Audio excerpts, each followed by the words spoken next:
오늘 마태복음 이제 26번째 시간인데요. 지난주에 이어서 오늘도 마태복음 12장을 보겠습니다. 나머지 부분들을 이제 오늘 살펴보도록 할 텐데요.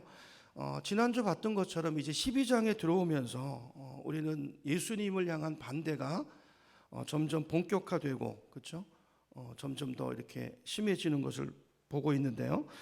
특별히 지난주에 어떤 말씀이 있었습니까? 예수님께서 귀신 들렸던 한 사람을 고쳐주셨죠. 귀신이 들려가지고 그 사람은 눈이 멀었고요, 귀가 멀었고요, 말도 못하는 그 영혼을, 불쌍한 영혼을 주님께서 고쳐주셨는데, 그 장면을 보고 바리새인들은 뭐라고 그랬어요? 저 바알세불의 힘으로 한 거야, 귀신의 능력이야, 악마의 짓이야, 이렇게까지 말하는 모습을 우리가 지난주에 살펴봤습니다. 그런 모습을 보면서 참다 못한 예수님께서 뭐라고 말씀하십니까? 정말 너희들은, 이 성령의 역사를 비웃고 조롱하는 너희들은 용서받지 못할 것이다 그랬죠. 그리고 너희들은 그 말로, 너희의 말로 그 말에 대한 책임을 져야 될 거다. 마지막 날에 그 말로 인해서 심판을 받게 될 것이다 라는 말씀을 하셨어요. 그렇죠? 그리고 나서 이제 오늘 본문에 들어오면, 예수님으로부터 그런 이야기를 들었던 바리새파 사람들이 마음이 조금 찔렸는지요, 뜨끔했는지 어떤 얘기를 하냐면, 그런 표징을 하나 좀 보여줘 봐라, 이런 얘기를 해요. 표징을 하나 나타내 보라는 거예요. 자기들이 정말로 부인할 수 없는, 네가 메시아라면 네가 메시아라는 것을 움직일 수 없는, 우리가 정말 보고 믿을 수 있는 그런 증거를 한번 보여주라는 거야. 한 내놔보라는 것입니다. 아니, 세상에 지금까지 예수님께서 얼마나 많은 기적을 행하셨습니까? 얼마나 많은 말씀들을 전하셨습니까? 그런데 그것들을 듣고 보았으면서도 딴청하고 있다가 이제 와서 또 뭘 보이라는 거예요. 이런 사람들을 향해서 예수님께서 오늘 본문에 보니까 뭐라고 말씀합니까? 너희들은 정말 악하고 음란한 세대구나 그러셨어요. 그렇죠? 한탄하듯이 그 말씀하시죠. 여기 음란하다는 말의 뜻이 뭐겠습니까? 신랑 되신 예수님, 또 한 남편, 하나님께 마음을 두지 못하고 이 남자 저 남자에게 마음이 왔다가 갔다가 하는 그런 이 음란한 그런 의미일 것입니다. 그렇죠? 그러니까 하나님께 마음을 두지 못하는, 무엇으로도 하나님께 집중하지 못하고 하나님을 바라보지 못하는 이 세대를 비유로 이렇게 설명을 하신 거예요. 이렇게 본다면 여러분, 우리가 살고 있는 이 세상은요, 예수님이 말씀하시는 그 시대보다도 오늘 이 시대는요, 그때보다 아마 100배는 더 악하고요, 아마 100배는 더 음란한 세대라는 생각이 들어요. 왜 그럴까요? 지금은요, 하나님으로부터 우리의 마음을, 시선을 빼앗아가는 것들이 그때보다 훨씬 더 많은 세대 가운데 오늘 우리가 살고 있기 때문입니다. 저는 이 말씀을 보면서 우리도 우리지만요, 우리 다음 세대가 정말 걱정이 돼요. 이 음란한 세대 가운데서 다 모두가 하나님을 부인하고 학교에서도 전부 진화론을 배우고, 그죠? 이 악하고 음란한 세대 가운데서 우리 자녀들이 어떻게 믿음을 지키고 살 수 있을까가 정말 심히 걱정이 됩니다. 정말 우리가요, 이 시대적인 책임감을 느끼세요. 책임감을 느껴야 돼요. 우리가 다음 세대를 향한, 그들에게 우리 신앙이, 하나님의 살아계심이 내 삶을 통해서, 우리 부모 세대를 통해서 보여지지 않으면, 증거되지 않으면 그거보다 더 큰 증거가 어디 있어요? 내 안에 살아계시는 그 부활의 주님이 보여지지 않으면 그 아이들이, 우리 다음 세대, 우리 자녀들이 어떻게 이 세대 가운데 믿음을 지킬 수 있겠습니까? 그래서 오늘 예수님께서 지적하신 이 바리새파 사람들의 문제가 뭔가를 좀 살펴보고요, 지난주에도 살펴봤죠. 오늘 본문의 관점에서 좀 보면서 요걸 반대로 바꿔서 우리에게 좀 적용해 봤으면 좋겠어요. 왜냐하면 바리새인들처럼 살지 않으면, 그들의 문제점을 잘 보고, 그죠? 그걸로 교훈을 얻어가지고 반대로 살면 우리 주님 뜻대로 사는 거잖아요. 그렇죠? 우리가 그런 관점에서 오늘은 우리가 이 세대를 어떻게 바로 살 수 있을 것인가, 예수님이 지적하신 이 사람들의 문제가 뭔가를 좀 핵심을 좀 파악하고 우리 교훈을 얻는 예배가 됐으면 좋겠습니다. 이렇게 이제 오늘 본문도 들어가서 이제 오늘 말씀을 읽어보면, 우리가 오늘 본문을 통해서 배울 수 있는 첫 번째 사실은요, 우리에게 주어져 있는, 하나님이 우리에게 주신 징표들이 있어요. 지금 이 시대가 징표를 구하지만 여러분 개인에게 또 말씀을 통해서 주신 이 하나님의 징표 메시지를 낭비하는 사람이 되면 안 될 것 같아요. 이게 무슨 말씀인가? 오늘 본문으로 들어가서 보겠습니다. 38절을 보면 말씀드린 것처럼 바리새파 사람들이 그 많은 증거를 보고도 또다시 증거를 요구하잖아요. 그렇죠? 그 소리를 듣고 예수님께서 39절에 보니까 이렇게 말씀하세요. 39절, 악하고 음란한 세대가 표징을 요구하지만 누구의 표징밖에는 선지자 요나의 표징밖에는 이 세대는 이제 아무 표징도 받지 못할 것이다 그랬어요. 아니, 예수님이 다 보여주신 거, 말하자면 충분하고도 필요한 모든 증거들을 주셨어요. 그렇죠? 자, 여기 요나의 표징밖에는 이제 없을 것이다. 요나의 표징이 뭐죠? 40절입니다. 40절 보세요. 자, 요나가 사흘 낮과 사흘 밤 동안을 큰 물고기 뱃속에 있었던 것 같이 인자는 예수님이죠. 나도 사흘 낮과 사흘 밤 동안을 땅속에 있을 것이다 그랬어요. 여러분, 이게 예수님 무슨 말씀하는지 아시겠죠? 너희들이 더 큰 표징을 요구하느냐? 이제 곧 보게 될 거라는 거예요. 뭘 보게 될 거라는 겁니까? 내가 요나처럼 3일을 땅속에 죽었다가 3일을 땅 무덤에 있다가 내가 다시 살아나게 될 거라는 거예요. 여러분, 이거보다 더 확실한 표정이 어디 있겠습니까? 그렇죠? 자, 그런데 그 다음에 예수님의 말씀을 들어보면요, 41절로 가보세요. 41절. 심판 때 니느웨 사람들이 이 세대와 함께 일어나서 이 시대를 정죄할 것이다. 왜요? 니느웨 사람들은 뭘 듣고 회개했어요? 누구 말을 듣고? 요나의 선포를 듣고 회개했어요. 근데 지금 누가 와 계세요? 요나가 증거했던 그 하나님의 아들 예수 그리스도, 그분이 지금 이 사람들 눈앞에 와 계신 거예요. 보라, 요나보다 더 큰 이가 여기 있다는 거예요. 무슨 말씀입니까?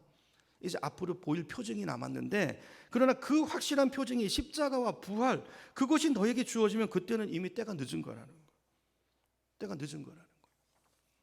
자, 그러니까 예수님께서 지금까지 보여주시고 들려주셨던 그 수많은 표징을 보고도, 또 그 말씀들을 듣고도, 그러고도 믿지 못하면, 여러분, 그러면요 답이 없다는 거예요. 그런 인생은 답이 없는 인생이라는 것입니다. 이건 하나님을 그냥 대놓고 불신하는 거죠. 하나님을 대놓고 거역하는 것이죠. 맞죠? 여러분, 이건 우리에게도 동일하게 적용되는 말씀일 겁니다. 여러분, 오늘 이 시대만큼 우리가 많은 증거와 말씀과 하나님의 메시지를 가지고 있는 세대가 역사 가운데 또 있었을까요? 여러분, 이 시대는요, 우리가 하나님을 믿기에 충분한 계시와 표정이 이미 우리에게 주어져 있어요. 주어져 있어요. 요즘은 창조과학회 같은 것도 있어가지고요, 이 성경이 얼마나 이게 역사적인 사실인지를 또 많은 과학적인 증거들을 통해서 우리가 볼 수 있어요. 자, 그런데 그런 것들을 다 보고도 안 믿는다면 그 사람은 어떤 기적이 와도 변화되지 않을 사람이라는 거예요. 오늘 예수님 말씀하신 음란한 세대라는, 그 자체가 음란한 사람이라는 것입니다. 영적으로 하나님을 향한 정한 마음이 없는, 그렇죠? 그런 사람이라. 심판의 메시지죠. 우리가 이제 전도를 하다가 보면, 우리 중에도 이제 그런 분들 계시잖아요. 전도를 하면 표징을 요구하는 분들 계시죠. 그리고 그런 얘기, 교회 나오는 분들도 이런 말씀하시는 분들이 계세요. 내가 요 문제만 해결되면 내가 교회 다닐게요. 내 삶에 이 문제가 있는데 요 기도 제목만 응답되면 내가 하나님 부인하지 않을게요. 근데 그래 놓고 이런 경우 하나님 응답을 주시잖아요. 기도 응답 받고 나서 어떻게 합니까? 그 다음에 말을 바꿔요. 그거 원하는 거 얻으면 또 금방 하나님 잊어버리고 세상으로 나갑니다. 그렇죠? 잊어버려요. 그리고 또 문제가 생기면 뭐라고 그러죠? 또 더 큰 표정을 요구해요. 표정. 오늘 이 말씀을 얘기하는 거예요. 이게 바로 오늘 예수님이 말씀하시는 악하고 음란한 세대의 특징이고 징조라는 것입니다.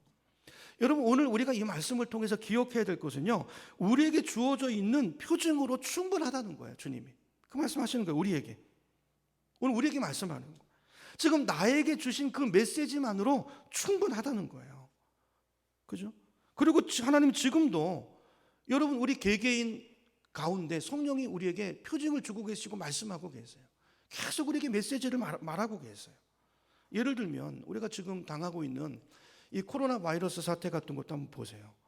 여러분, 사실 이것도 보면요, 이걸 통해서 우리에게 말씀하시는 하나님의 표징일 가능성이 많아요. 여러분, 이거 잘 생각하셔야 됩니다. 하나님께서 이 사건을 통해서 분명히 여러분 한 사람 한 사람에게 뭔가 메시지를 주고 계실 거예요. 어떤 사람한테는 아직도 네가 나를 믿지 못하겠냐? 얼마나 우리 인간이 미약한 존재인지 이걸 통해서도 네가 알지 못하겠냐? 이런 우리가 붙들 분은 하나님밖에 없다는 것을 우리가 이런 사태를 통해서 다시 한번 확인하게 되지 않습니까? 또 어떤 분들한테는 이렇게 말씀할 수 있어요. 하나님을 떠나 살던 우리들에게 이 문제를 통해서 탁 인생의 브레이크가 걸리면서 네가 나한테 약속했던 그거, 이제 네가 그거를 나한테 지켜야 될 때가 되지 않았니? 여러분, 어쩌면 코로나를 통해서 어떤 분에게는 이 말씀을 하고 있을지 몰라요.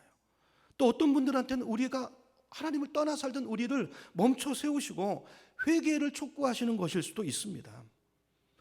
여러분, 우리 한 사람 한 사람은 오늘 이런 사태들을 통해서 하나님께서 나에게 어떤 메시지를 주고 계시는지 그 음성을 귀 기울이고 들을 줄 아는 그 마음이 우리에게 있어야 될 줄로 믿습니다.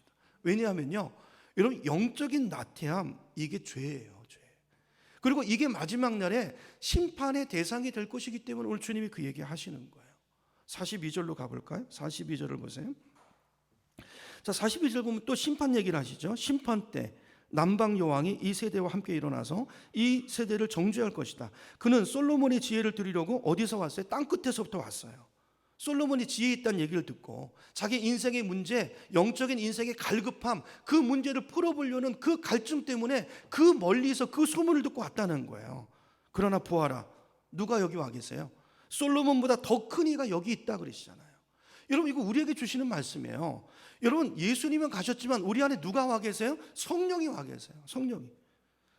솔로몬보다 더 큰 하나님이 내 안에 와 계시다고요. 여러분, 예수님의 이 말씀이 지금 어떤 말씀입니까?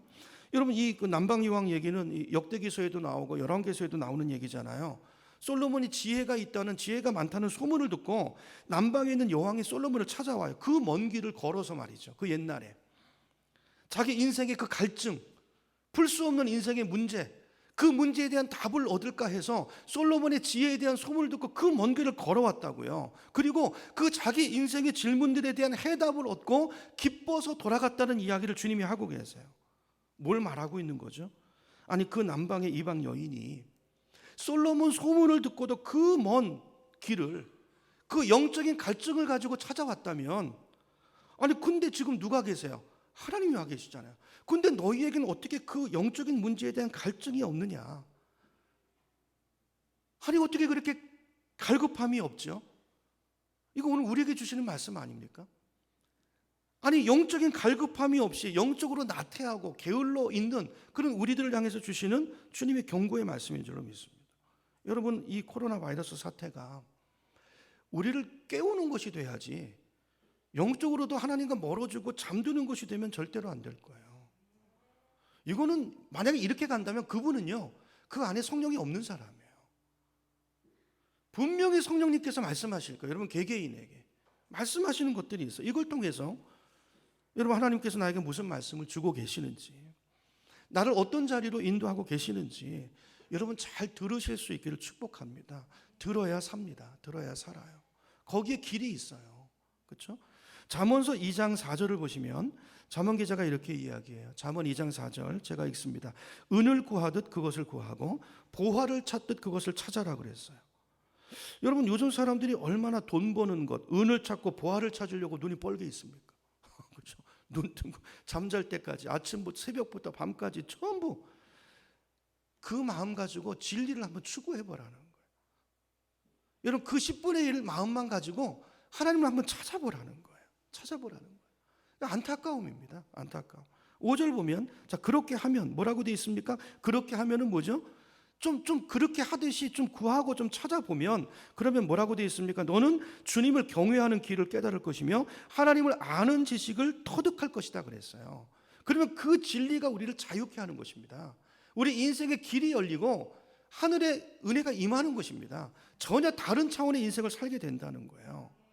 여러분, 왜 사람들이 하나님을 경험하지 못할까요? 이 말씀에 의하면 구하지 않기 때문이에요. 찾지 않기 때문이에요. 갈급함이 없기 때문이에요. 찾기만 하면 찾을 수 있다는 거예요. 궁금증을 가지고 그 스바 여왕의 여인을 예를 들면서, 그렇죠? 좀 이 상황 속에서 우리에게 다가와 있는 하나님의 나라를 좀 영의 눈을 열어서 보고 귀를 기울여서 들어보라는 것입니다. 여러분, 오늘 이 시간을 통해서 우리가 그 시간이 좀 됐으면 좋겠어요. 오늘 예배를 통해서 좀 지금 벌어지고 있는 일들 가운데서 하나님 여러분에게 무슨 말씀을 하시는지 좀 들어보시기를 축복합니다. 그런 과정들을 통해서 여러분, 내려놓을 것들은 내려놓으시고 정리할 것들은 정리하시고 또 새롭게 시작해야 될 것들은 새롭게 시작하시고 뭔가 하나님께서 내게 말씀하시는 그 메시지를 놓치지 않고 낭비하지 않을 수 있는 우리가 되기를 축복합니다. 저는 지금도 말씀하고 계세요. 기회입니다. 기회. 붙드실 수 있는 우리가 되기를 축원합니다. 자, 두 번째로 우리가 악하고 음란한 세대를 바르게 살기 위해서 두 번째 기억해야 될 것, 오늘 본문을 통해서 배워야 될 두 번째는요, 약간의 은혜에 만족하지 말자라는 거예요. 약간의 은혜에 만족하지 않는다. 43절부터 보겠습니다. 43절 제가 읽을게요. 악한 귀신이 어떤 사람에게서 나왔을 때 그는 쉴 곳을 찾느라고 물 없는 곳을 헤맸으나 찾지 못하였다. 44절 그래서 그는 말하기를 내가 나온 집으로 되돌아가겠다 하고 돌아와서 보니 그 집이 어떻게 됐어요? 비어있고 말끔히 치워져서 잘 정돈돼 있더라는 거예요. 그래 너무 좋죠. 그래서 가서 자기보다 더 악한 딴 귀신 7을 데리고 와서 그 집에 들어가 거기 자리를 잡고 살았다. 그래서 그 사람의 나중 형편이 처음보다 어떻게 됐어요? 더 안 좋아져요. 더 비참해졌어요. 이 악한 세대가 그렇게 될 것이다 그랬어요. 이 악한 세대가 그렇게 될 것이다.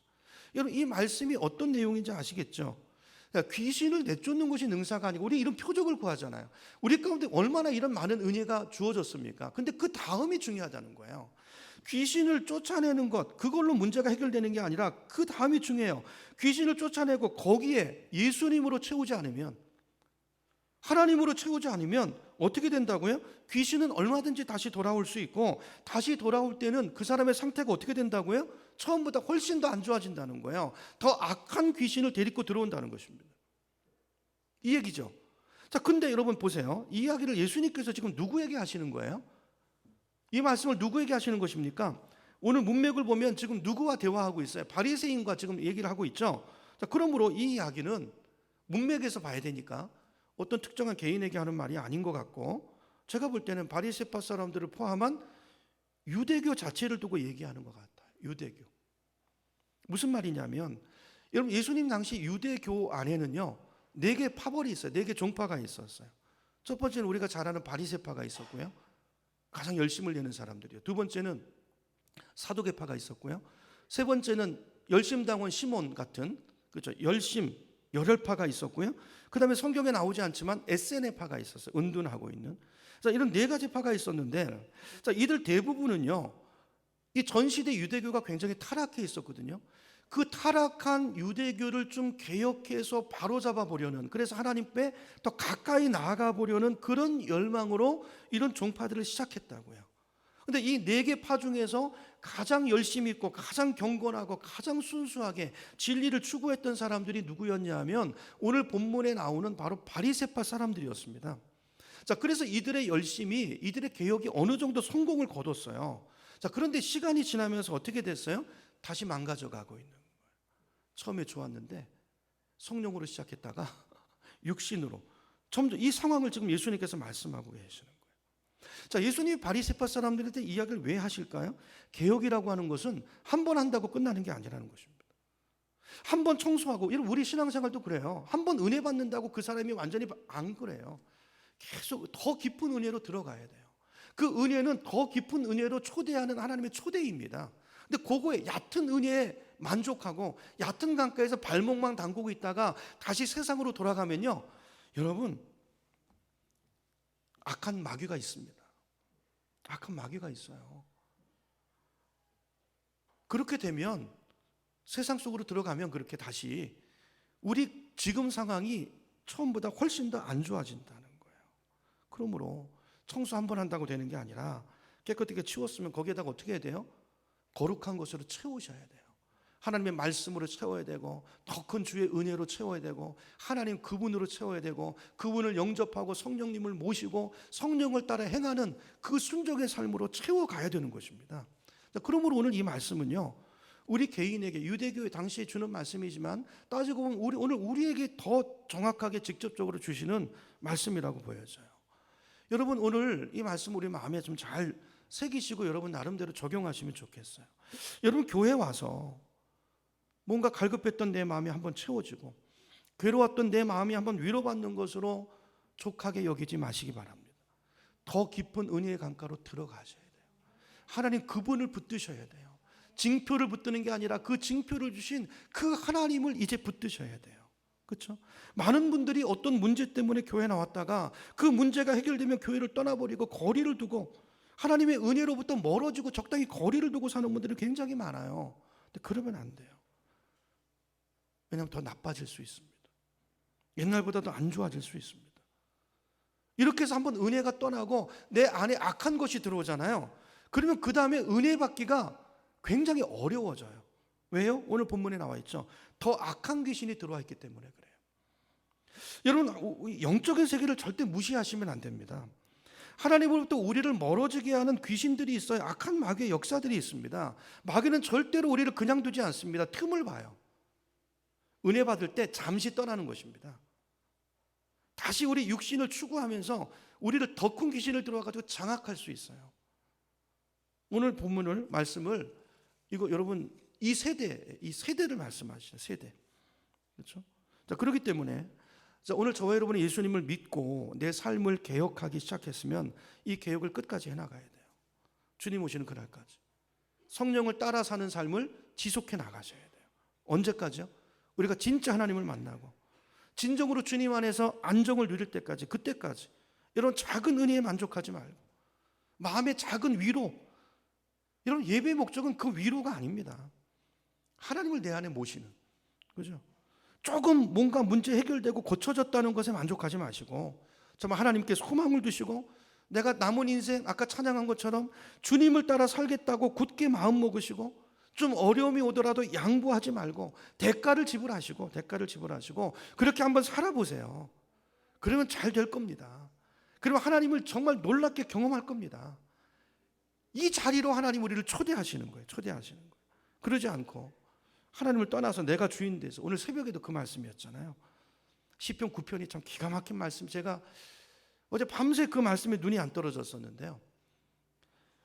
여러분, 세상 것을 내 힘으로 해결하겠다고 세상을 또 그 문제 해결받고, 사람의 마음이 그래요. 어디 들어갈 때 마음 다르고 나올 때 다르다고요. 그렇죠? 고전에 이렇게 약속하고 있다가 여러분 하나님 앞에 약속 지키지 않는 거 없는가 생각해 보세요. 우리가 그렇게 살면 절대로 우리 삶에 안정이 없습니다. 평화가 없습니다. 그런 삶에는 은혜가 없습니다. 정말 이 성경 말씀처럼 흩날리는 쭉정이 같은 그런 인생을 살 수밖에 없습니다. 예수 믿고도 말이죠. 시편 1편 3절 4절을 보면, 시편 1편 3절 4절 3절 제가 읽어보겠습니다. 자, 그는 시냇가, 여기 그는 누구냐면 하나님께 뿌리를 내린 사람이에요. 그러니까 지금 제가 그 얘기하고 있죠. 뿌리를 계속 깊이 내려가야 된다. 그 작은 은혜에 만족하지 말고 그거 금방 뽑혀버려요. 뿌리를 깊이 내린 사람, 그 사람이에요. 그는 그 사람입니다. 그는 시냇가에 심은 나무가 철 따라 열매를 맺으며 그 잎이 시들지 아니함 같으니 하는 일마다 잘 될 것이다 그랬어요. 우리 삶이 변해갈 거라는 거죠. 푸르게, 그렇죠? 푸르게 변해갈 거라는 거예요. 4절. 그러나 악인은 그렇지 않으니 한낮 바람에 흩날리는 쭉정이와 같다 그랬어요. 우리 인생에 잠깐 찾아오는 그 작은 은혜에 만족하고 잠깐의 고침, 내가 원하는 거 그거에 만족하고 그리고 하나님을 떠나고 또 세상 속에 들어가고, 이게 사사기 시대 그 루틴을 반복하는 그런 삶은 결국은 쭉정이 같은 인생이 될 거라는 거예요. 나중에 쭉정이 어떻게 되죠? 다 모아가지고 불에 태워지는. 여러분, 잠깐 찾아오는 은혜에 만족하지 마시고 마귀가 속이는 것입니다.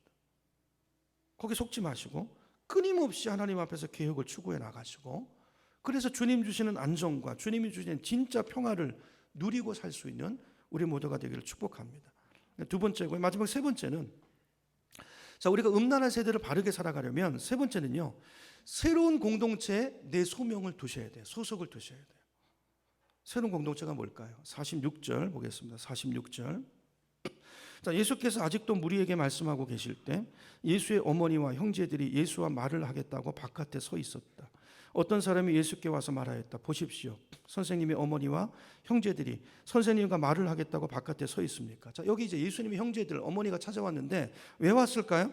뭐 오래 못 봤으니까 보고 싶어서 오셨을 수도 있고, 또 걱정이 돼서 왔을 수도 있어요. 들리는 소문에 의하니까. 자꾸 바리새파 사람들과 예수님이 자꾸 충돌하는 소문이, 부딪힌다는 소문이 들리니까 걱정이 왜 안 됐겠습니까? 어쨌든 이제 왔는데, 자, 오늘 본문에 보니까, 자, 이렇게 오랜만에 찾아온 어머니와 형제들에게 예수님께서 어떻게 반응하시죠? 굉장히 의외의 반응인데요. 48절 보겠습니다. 48절. 자, 그 말을 전해준 사람에게 예수께서 말씀하셨다. 누가 나의 어머니며 누가 나의 형제들이냐? 어머님이 오셨습니다. 그러니까 누가 내 어머니야? 이렇게 얘기하시는 거예요. 그렇죠? 50절. 하늘에 계신 내 아버지의 뜻을 따라 사는 사람이 곧 내 형제요 자매요 어머니다. 어머니가 오셨는데, 형제분들이 오셨는데 누가 어머니고 형제들이냐? 그러면서 거기 있는 사람들을 가리키면서 여기 있는 하나님의 뜻을 따라 사는 그 사람이 곧 내 형제요, 내 자매요, 어머니라 그랬어요. 여러분, 이 말씀을 듣는 여러분의 느낌이 어떻습니까? 처음 저도 이 말씀을 들을 때 예수님 너무하신 거 아니야? 이런 생각이 얼핏 저도 처음 들었던 기억이 있어요. 아니, 어떻게 어머니한테, 형제들한테 이렇게 말씀할 수가 있어?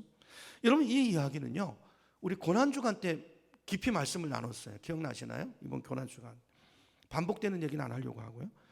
이 말씀은 예수님께서 어머니와 형제들을 무시하는 말씀은 아니에요. 그리고 우리에게도 믿음을 위해서, 신앙생활을 위해서 육신의 부모와 형제들을 무시해도 된다는 말씀을 하고 있는 거 절대로 아닙니다. 그건 예수님의 평소 가르침을 보면 알 수가 있어요. 그렇죠? 예수님의 평소 가르침은 무엇입니까? 예수님의 가르침은 효도를 굉장히 강조하셨어요. 예수님. 효도.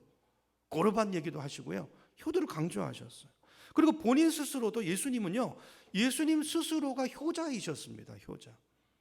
누가복음 2장 51절을 봅니다. 누가복음 2장 51절을 보면 그 부모님에 대한 예수님의 태도가 어떤 것이었는가를 볼 수 있는데요. 제가 읽어봅니다. 예수는 부모와 함께 내려가 나사렛으로 돌아가서 그들에게 어떻게 하면서요? 순종하면서 지냈어요. 그리고 예수의 어머니는 이 모든 일을 마음에 간직했다 그랬어요. 여기 말씀을 보면 예수님께서 부모님에게 했던 행동을 한마디로 요약하고 있는데요. 순종했다는 거예요. 예수님 누군데요? 하나님의 아들. 육신의 부모에게 순종하셨다는 것입니다. 또 이걸 또 우리가 어디서 확인할 수 있냐면요, 예수님이 십자가에 달려 죽으실 때 그 어머니 마리아가 보이는 태도를 보면 그 어머니에게 이 아들 예수가 얼마나 그 아들로서 소중한 존재였는가를 우리가 엿볼 수가 있는데요. 이런 걸 통해서 예수는 굉장히 이 땅에 사시는 동안에 최선을 다해서 효도하셨고 어머니를 잘 모셨다라는 것을 알 수가 있습니다. 요한복음 19장으로 가보겠습니다. 요한복음 19장, 여러분 성경으로 한번 찾아보시죠. 요한복음 19장 26절 27절, 찾기 어려우신 분들은 스크린 보셔도 됩니다. 26절 27절.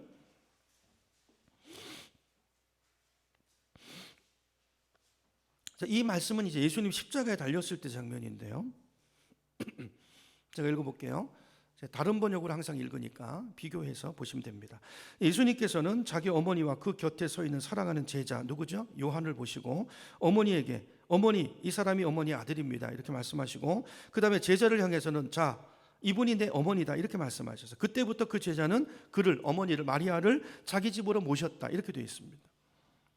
예수님께서 십자가에 달리실 때 남아있는 제자들이 있었나요? 다 도망갔죠. 다 뿔뿔이 흩어졌어요. 근데 요한만은 그 자리에 있었던 것 같아요. 근데 문헌을 보면요, 다들 이렇게 추측하고 있어요. 요한도 도망가는 길이었는데 도망가다가 누굴 만났어요? 예수님, 어머니를 만났어요. 다 도망가는데 만났어요. 근데 예수님의 어머니가 마리아가 아들이 너무 보고 싶어가지고, 그죠? 얘야, 요한아, 내 아들이 있는 곳으로 나를 데려다 다오, 이렇게 말했다는 거예요. 이게 이제 코바디스라는 소설에도 나오고, 그런 어머니를 이제 요한이 뿌리칠 수 없어가지고 어머니를 모시고 십자가 밑으로 간 거예요. 그렇죠? 그렇게 예수님을 만났는데 그 자리에서 예수님이 오늘 주시는 말씀이 뭐냐면, 어머니를 향해서는 어머니 당신의 아들입니다. 그리고 요한을 향해서는 요한아, 너의 어머니다.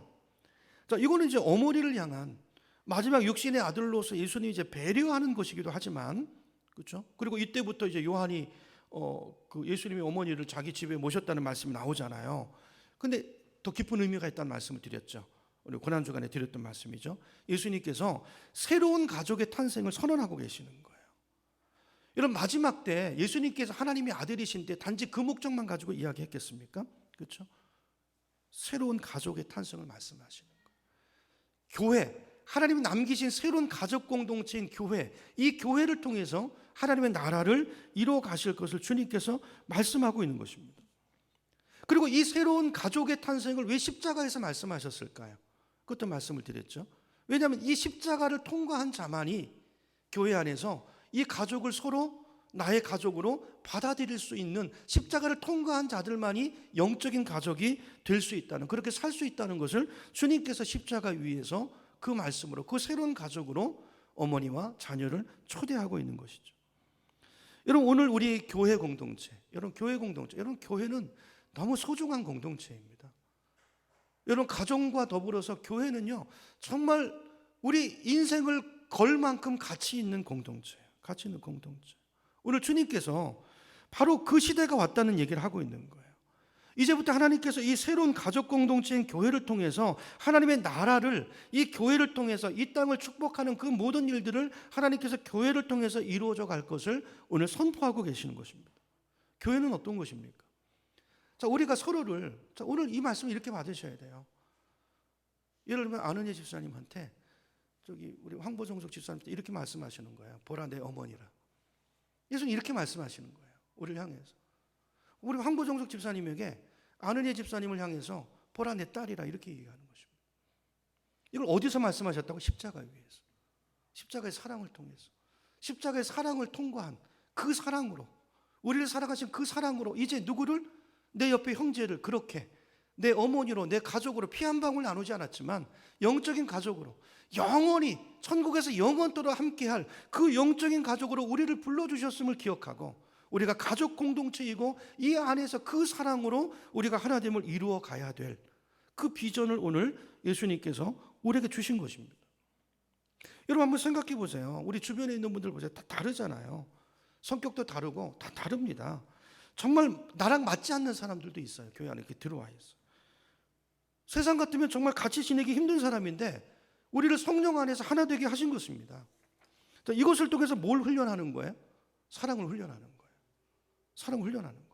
이건 누가 할 수 있습니까? 십자가를 통과한 사람이 할 수 있는 거예요. 그 사랑, 그 십자가의 사랑, 그 보혈이 부어진 사람, 그 보혈의 피가 발라진 사람, 그 사랑으로 하나님이 나를 얻기 위해서, 이 가족 공동체에 부르시기 위해서 어떤 희생을, 대가를 지불하고 나를 이곳에 불렀는가를 알고 그 가족, 그죠? 이 메시지가 안에 서 있는 그 사람, 그 십자가를 통과한 사람이 내 옆에 있는 영혼을, 형제 자매를 그 가족으로 여기고 가족으로 그 영혼을 위해서 헌신하게 될 수 있다는 것입니다. 우리는 교회에서, 이곳에서 그런 삶을 연습하고 그러는 가운데, 그죠? 세상에서 정말 파괴되고 죽어가는 사람들, 여러분 세상 사람들 보세요. 다 외롭습니다. 어디 가서 마음 둘 곳이 없습니다. 교회가 천국 모델하우스 같은 그런 교회가 되지 않는다면 이 땅은 소망이 없는 거예요. 여러분 우리에게 주어진 시대적인 사명입니다. 교회를 다니시면 안 되고 교회가 되셔야 돼요. 오늘 이 말씀을 나에게 주시는 말씀으로 받으시고, 근데 이 안에 놀라운 비밀이 있어요. 그렇죠? 이게 우리에게 축복이 되는 것입니다. 다음에 가정에 대해서도 말씀드리겠지만, 그렇죠? 자, 그러면서 사도 바울은, 자, 에베소서 2장 19절에서 이렇게 말씀하세요. 우리 스크린 보고 한번 읽어볼까요? 같이 읽습니다. 시작. 그러므로 이제부터 여러분은 외국 사람이나 나그네가 아니요 성도들과 함께 시민이며, 그다음 뭐라고? 하나님의 가족입니다. 그래서 가족입니다. 그래서 가족입니다. 그렇죠? 자, 이런 공동체를 우리가 살아가기 위해서 때로는 이 교회 영적인 공동체를 세우기 위해서요, 때로는 육신의 가족이 희생될 수도 있어요.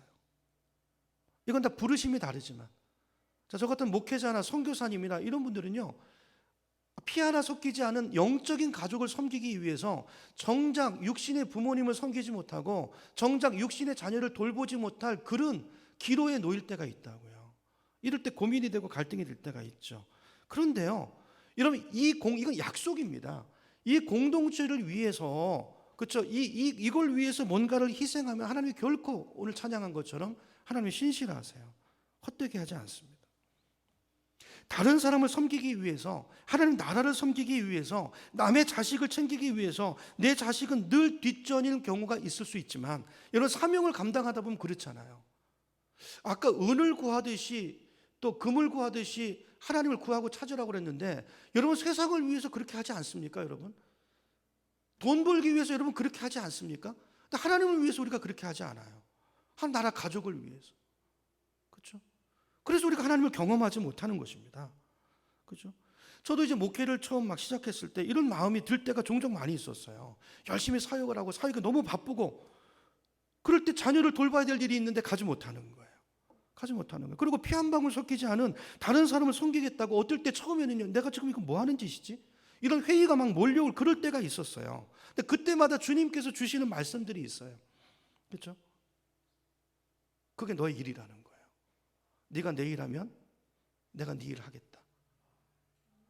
네가 내 자녀를 챙길 때 내가 너의 자녀를 챙겨. 여러분, 이게 얼마나 놀라운 위로였고요. 하나님은 늘 이렇게 신실하셨어요. 신실하셨어요.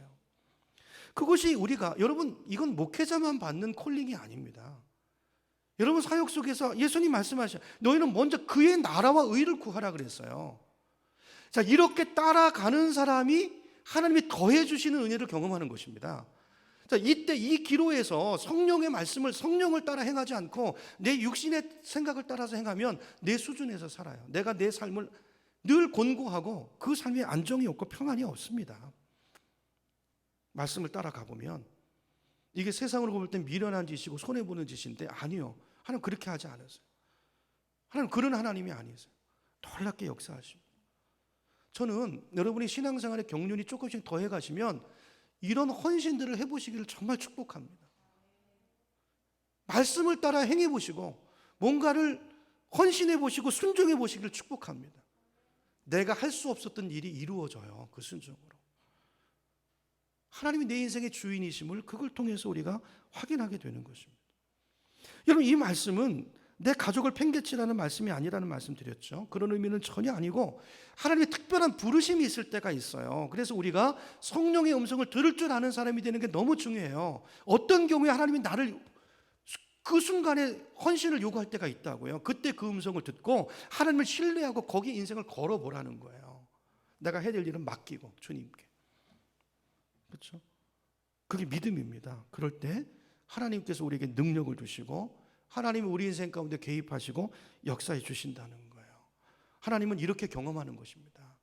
말씀을 따라가는 거예요. 항상 어떤 일 앞에 내 안에 두 가지 생각이 있어요. 우리 오후 예배 때 계속 하잖아요. 그 문제에 대한 육신의 해석이 있고 성령의 해석이 있어요. 뭘 따라가실 거예요, 여러분? 예수 믿는다는 것은 그때 성령이 주시는 음성을 믿고 따라가는, 그렇게 결단하는 거예요. 내 눈에 보이기 어떨지라도. 그러면 그분이 내 하나님이시고 그분은 역시 신실하시다는 것을 경험하게 되는 거죠. 아까 말씀드렸던 것처럼 정말 저도요, 이제 이런 뭐 어버이 주일이나 어린이 이럴 때 되면 늘 마음속에 자책감이 있어요. 아빠로, 자식으로서. 지나고 보니까요, 제가 신경 쓴 것보다도 저희 집 애들도 더 잘 자라 있다는 것을 제가 하나님 앞에 고백하게 돼요. 내가 붙들고 있었던 것보다도 하나님의 지혜로 때마다 적절하게 하셨구나. 그리고 아이들도요, 어떻게 보면 육신의 부모를 붙들고 있는 것보다도 어려서부터 하나님을 의지하는 법을 배워가지고요, 그렇죠? 더 믿음 안에 잘 서 있는 그런 부분들이 있어요. 여러분, 오늘 이 말씀을 우리 마음속에 세 가지입니다. 세 가지. 이게 이제 당시 세대나 오늘 세대나 마찬가지예요. 보통 사람들이 따라가는 이 세 가지를 우리는 바꿔서 오늘 내 말씀 속에 적용해서, 그렇죠? 이 악하고 음란한 세대를 우리가 어떻게 살아야 될 것인가. 예수님의 걱정이고 탄식이잖아요. 우리 자녀를 향한 그 걱정이 있으시잖아요, 부모로서. 자, 그렇다면 우리 부모 세대가 오늘 이 말씀대로 결단하고, 그렇죠? 성령을 따라 살아갈 수 있는 그런 헌신이 우리 가운데 있기를 축복합니다. 신앙은요, 보고 배우는 거예요. 모든 것이 마찬가지입니다. 우리의 신앙의 삶을 보고 우리 자녀들이 자라서 이 악하고 음란한 세대 속에서 휩쓸리지 않고 믿음을 지키고 승리하는 자녀들로 살아가도록 오늘 우리가 결단하고 하나님 앞에 헌신하는 그런 신앙인으로 나아가는 우리 모두가 되기를 주님의 이름으로 축원합니다. 자, 기도.